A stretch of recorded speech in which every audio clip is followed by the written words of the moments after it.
تقدیر کے 4 مراتب ہیں. تقدیر کے کتنے مراتب ہیں؟ 4. نمبر 1 العلم. نمبر 1 کیا ہے؟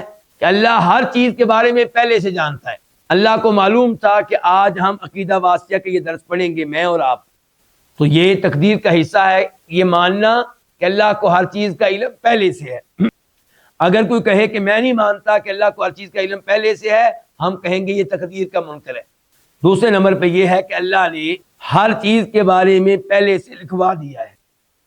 تو جو کہے کہ اللہ نے تقدیر پہلے نہیں لکھوائی، ہم کہیں گے یہ بھی تقدیر کا منکر ہے.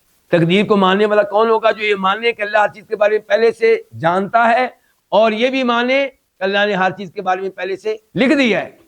اللہ کو معلوم تھا میرے بارے میں، آپ کے بارے میں آپ کیا کیا کریں گے، اللہ نے سب کچھ لکھوا دیا. قلم سے کہا لکھو، اکتب ما ہوا کائن الی یوم القیامہ، لکھو جو کچھ قیامت تک ہونے والا اس نے لکھ دیا.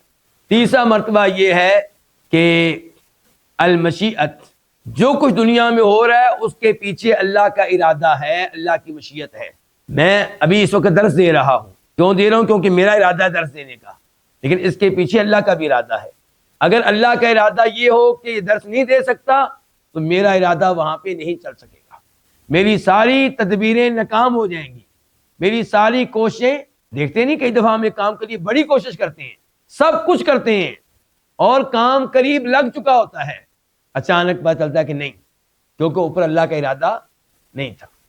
تو اللہ نے مجھے ارادہ دیا ہے نیکی کرنے کا، آپ کو دیا ارادہ، لیکن میرا اور آپ کا ارادہ اللہ کے ارادے کے تابع ہے. جہاں پہ اللہ کا ارادہ نہیں ہوگا وہاں پہ آپ کوئی نیکی نہیں کر سکیں گے. آپ وہاں پہ نیکی کر سکیں گے جہاں پہ اللہ کا ارادہ بھی ہو. یہی صورتحال ہے گناہوں کی. تو وما تشاءون الا ان یشاء اللہ، تمہاری مشیت تب چلے گی جب پیچھے اللہ کی مشیت بھی ہو.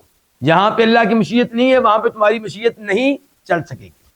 اس لیے ہم ہر کام میں کہتے ہیں انشاء اللہ، کل میں آپ کو قرضہ واپس کروں گا انشاء اللہ. میرا تو ارادہ بن گیا آج کہ کل واپس کرنا ہے، لیکن میں اس ارادے پہ عمل تب کر سکوں گا انشاء اللہ اگر اللہ کا بھی ارادہ ہوا، تو اللہ کی مشیت بھی ہوئی تو تب یہ کام ہوگا، ورنہ نہیں ہوگا. اچھا، چوتھی چیز کیا تھی؟ الخلق، پیدا کرنا. میرا اور آپ کا عقیدہ کیا ہے؟ اللہ خالق کل شیء، اللہ ہر چیز کا خالق ہے، بلکہ اللہ ہمارے افعال کا بھی خالق ہے. مجھے اگر اللہ نے قدرت دی ہے کلام کرنے کی، قدرت کس نے دی ہے؟ اللہ نے دی ہے. تو میں جو کلام کر رہا ہوں میرے اس فعل کا خالق کون ہوا؟ اللہ ہوا.